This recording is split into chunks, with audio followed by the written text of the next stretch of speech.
sometimes cultural shift in control. And you know, if the question is how do we be better at this going forward, or how do we get ourselves more comfortable with this?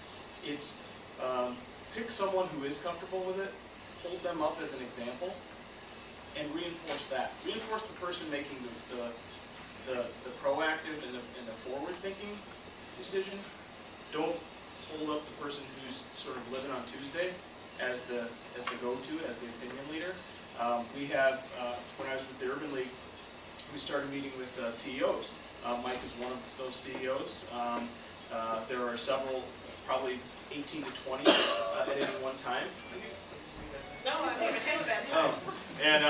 And Khalid can dispute this if he wants, but as we met with these CEOs, and these are private conversations with them.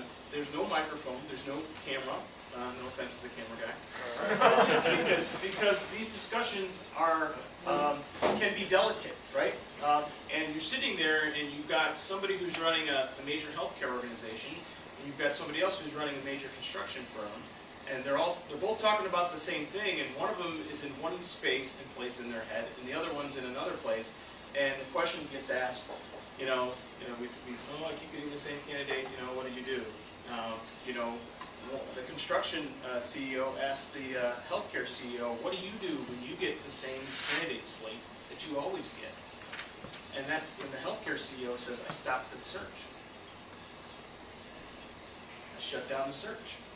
And I tell that hiring manager to go back and find me a candidate pool that includes women, that include professionals of color, and then come back and you can fill your position. And we'll work.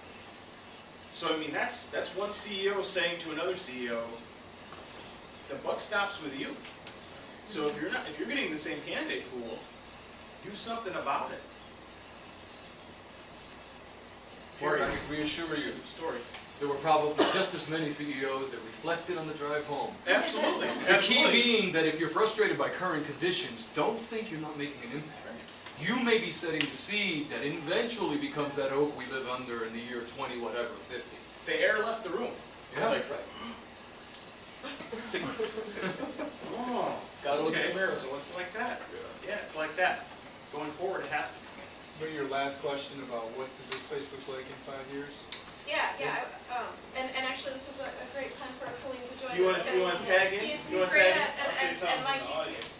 Well, this last question is sort of a visioning question, which I know Colleen is great at, but just sort of how might our community look and function differently in 5 to 10 years if we really succeed at this endeavor of improving minority participation in leadership positions. So we'll put Colleen on the spot, and all of you, I'd welcome your input. Yeah. First of all, let me explain to all of you, a Rolodex is a... It's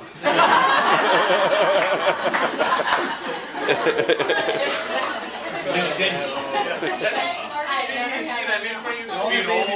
And you said Rolodex. Man, I was trying to help you. So Colleen, CEO of the Urban League, has joined us here just in time for a few last thoughts. So thank you. Mark, did you tell him the truth? What's that? Did you tell him the truth? Well, no, what is that? Okay. I have a wardrobe malfunction, and so. Then no, I did not tell him. Yeah, there you go. So that's why I'm not in my suit. My zipper popped off. But anyway, I know it's crazy to come up here like that, right? But anyway, I think in 10 years, you guys, you said 5 or 10. Take wherever you want to go. If we're really successful at diversifying Madison, I don't just think about just leadership roles, but general staffing levels overall. What has driven the poverty rate among people of color, for example, in this county? When you look at all the data, all the numbers, jobs that have been available, and education requirements for those jobs, uptake of who's in those jobs generally in that field, you find that the workforce really hasn't changed, even as we've invented new jobs and occupations over the last 20 to 30 years. And in fact, the representation of people of color in those fields, particularly with the public sector, which in the 70s was the fastest to diversify, number of positions and the percentage of individuals has decreased dramatically. And so, if we're successful, we would see not only those numbers turn around, I think we would see a dramatic reduction in the poverty rate. When you employ a parent, you empower a generation. And so when you don't employ them, the generation that follows struggles. And so I think that, the success of entrepreneurship, young people seeing what's possible from what their parents or others in the community might do, much of what we do in our world, anyone who's taken psychology knows that what you see impacts you just as much as what you actually do. And what you do often is dictated by what you've experienced.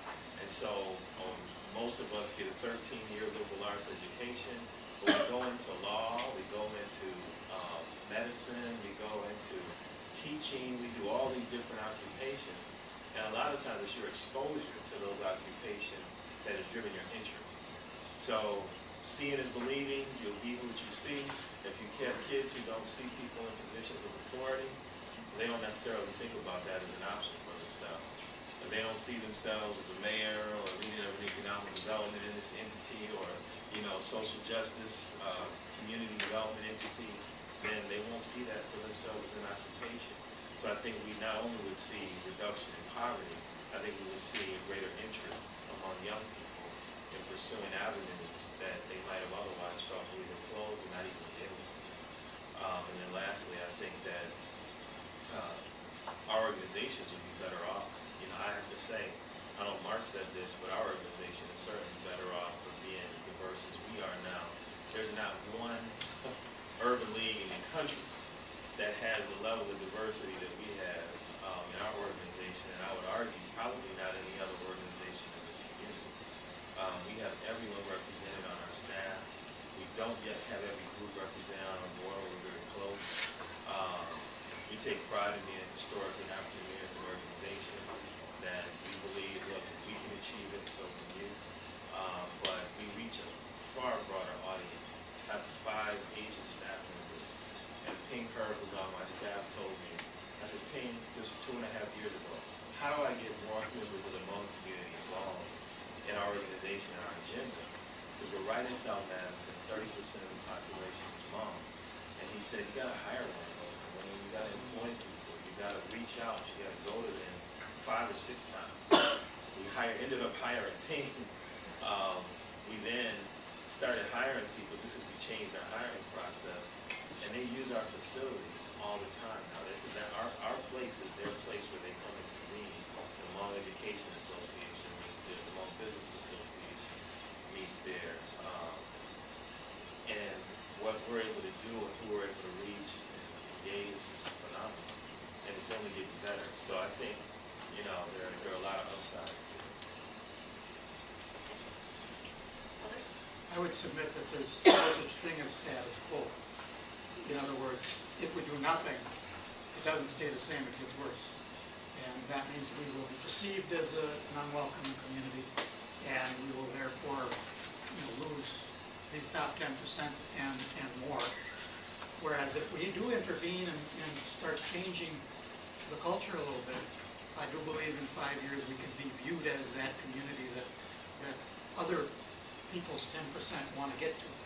And I think that's going to be very critical for us. And I think something that Colleen said is very critical, the whole idea of aspiration is so significant. I've always talked to leaders of communities of color about convincing families to have their youth start aspiring to different things. If you want more Hispanic police officers, those 4- and 5-year-olds need to start looking at that as their dream. If they, and maybe it's okay to dream about being a welder. It's okay to dream about working in the public works department. But starting inculcating those things at an earlier age, and as we give the youth more role models, it'll be much easier for them to have those same aspirations.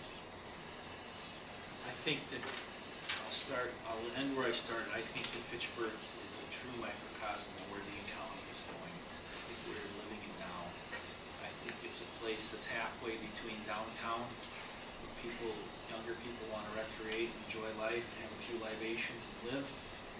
But between there and Epic, that's Fitchburg. In between there and Epic is an incredible diverse population. And the word diversity naturally spreads us apart, but there's so many things that connect us.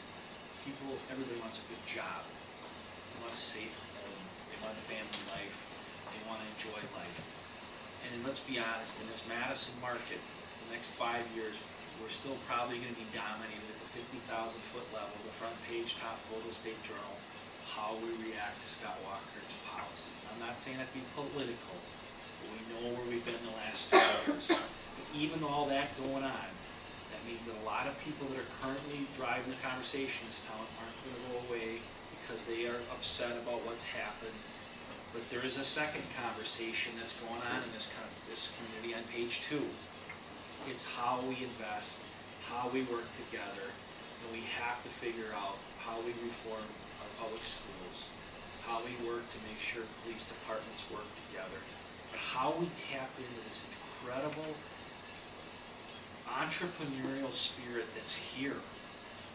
I was just in northern Wisconsin. It's different, it's a wonderful place, beautiful place, but they're hurting out there. Rural Wisconsin's got some challenges. Many of you are from there like me. But this is a place people are coming to because of the entrepreneurial spirit, but also because of the cultural diversity. People love to come to this museum. I see everybody posting on Facebook on weekends. They're just at the Children's Museum or the Farmers Market. We can combine all of that together with a population base that's here. Figure out how we do it in a world where maybe the majority of this county isn't pleased what direction the state's going. I think this could really be a model for the state and also for the upper Midwest. Dream with me. Just imagine if we bring the cup to Madison. And I'm not talking hockey, I'm talking soccer. When I was vying for a position here in Wisconsin, I heard that Madison is the Berkeley of the Midwest. That appealed to me. That appealed to me because I saw in that phrase alone the spirit to innovate at any cost. Some of you may be too young to remember that Berkeley had some strife in our history, America. And I don't want any of that strife for any of our future or present community members, of course.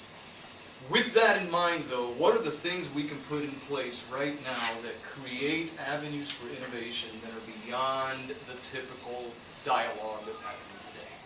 And how can we keep that banner, that bar, high on we are the blank, if you don't want to use Berkeley, of the Midwest. And this is the place where economy can grow. If you have an idea, even germinated at minimum, you can bring it to this area, you can bring it to Dane County, and it will be realized because of the environment we foster.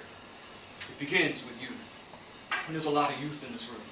I wish I could claim myself as that, but I had a milestone birthday this year, so no, it's not 60, so Mark. But I will say that in each of you is our future. So what you need to do is be candid with yourself and just admit the truth today to gain the promise of tomorrow. If you know that you don't think like we've been talking about, don't beat yourself up. Don't whiplash yourself or anything. Just say to yourself, I am going to be Madison. I'm going to be in Madison's future, so I better start carving the path towards what that might look like in a better world and start thinking and acting in ways like we've been talking about, recruiting people of color, proactively developing, maybe even 7 years out like we're communicating in our firm, even as we speak, Vision 2020, and how we can make a difference tomorrow by the behaviors of today. So I challenge each of you to take that on personally, not collectively. You'll take it on collectively if each of you take it on individually. I'll refrain from a call to action. I like to do that stuff myself. You did a great job. That meeting that Mark referenced at the Urban League, I was in a conversation with 2 guys of color, and they were both talking about leaving Madison because this wasn't a place where they could find opportunity. Paul was talking about that in his commentary.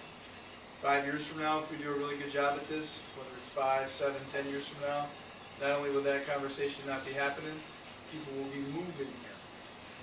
Because it's a destination that is not only safe, but one in which they can prosper and experience all those things that I think, Mayor, you were talking about, that cuts across all the lines that might be included in diversity. This room will look different. Your companies will look differently. What you talk about and who you hang out with will look differently. And the thing that's going to be fun about it, because I think it's going to happen, is it won't take the work, it won't take the effort then that it's going to take now. That's contained in the call to action. Because it will become more and more and more and more natural for you to, as Mark was putting his hands around somebody before to do that mock recruiting, literally to be blind to all those things that encompass diversity and just recruit or give a handshake or make an introduction or make an introduction or encourage a board to get beyond its, we're just going to focus on deep-pocketed individuals and bring other people in of talent to make us a better organization. Those things will just become like getting out of bed in the morning. If we're willing to change our conversation, hang out with different people, and see how literally having a diverse community has something in it for everybody. Not just us, not just our businesses, but also those who are less fortunate and who need that opportunity.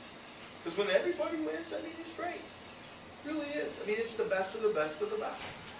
And that's why I'm really glad, Paul, that your organization does this. Leadership Greater Madison, thanks for bringing up this topic. This is not a social cause.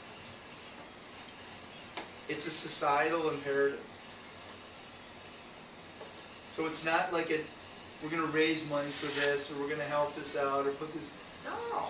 It's a societal imperative that cuts across economics, and it cuts across our way of life, and safety, and cities. So let's do it. Let's have some fun and do it. Thanks for inviting me. Yeah, thank you. Deb, you have a thought you want to share? Well, I like your closing, so I didn't want to say that, but I want to just point out, and not really because we all do it, but there's a difference between thinking of colorblind, and there's a difference between thinking of honoring heritage and honoring differences, in that we are all unique individuals, and Exactly. every individual that you come into contact has whatever journey in their life that you don't know about it. We live this every day in the museum because we see each child as this little packet of potential that we want to help them find all that potential. But every adult is the same way, and I think that the way we think about recruiting has more to do with discovering the person within than having them assimilate into anything that's already there. Because we want that richness of their thing that's completely different about you from me is what I want you to bring to the table. So it's on there. But thank you, that's what I can say. Thank you all. I think Colleen was going to bring it home with one last thought. And you all, and Mark, tell me if you think I'm wrong about this, because we've been talking about this too. In the 3.5 years I've been in Madison, I can say that I'm now starting to feel more encouraged because I can see things changing. We live in a unique position at the Urban League because people come to us for help. We have heard from more employers who are hiring people. Just yesterday, I got a great note. A young man who him and his wife were getting ready to split up. They have a young baby, graduated from UW-Madison, one of the founders of the Wisconsin Association of Black Males, and he got a job as an employment training specialist with DWB, and they work with us. So there's so many employers that are now out there saying, you know what, okay, we want to work with you. Some don't quite yet know how to make it happen internally, but we haven't had one person tell us, not one. And there are other organizations that work on these similar issues too. We can see a change in our school system now has leadership. I was just with them earlier today, and you can feel the momentum building within the school system.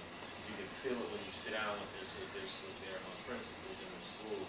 They've given them more autonomy with exchange for a lot more accountability, but they now feel like leaders. They're getting focused. And so we can see some things happening there. You can look to Verona and some Prairie. they have superintendents who are doing some pretty decent things too. And so, I just wanted to leave you with that we're not building now from a place where we have done no progress. We actually have been achieving some progress. What we've been talking about is going to be huge, you know. The fact that Paul, you're doing, you know, you brought this up as an issue, you all with LGM, and I know you, Lynn came and reached out to us in the first 6 months I was here about how we do more to engage this group and get more diversity among this group, and so I can see the momentum. So I just want everybody to leave feeling like, you know, let's keep the momentum building. We're not starting from a place where we don't have progress. It's still a small enough town that we can talk to each other. That's good enough. Yes. Well, thank you all. We do need to wrap up. Are there any burning questions from our audience? All right. Well, this was fantastic. I'm very inspired and encouraged. So please join me.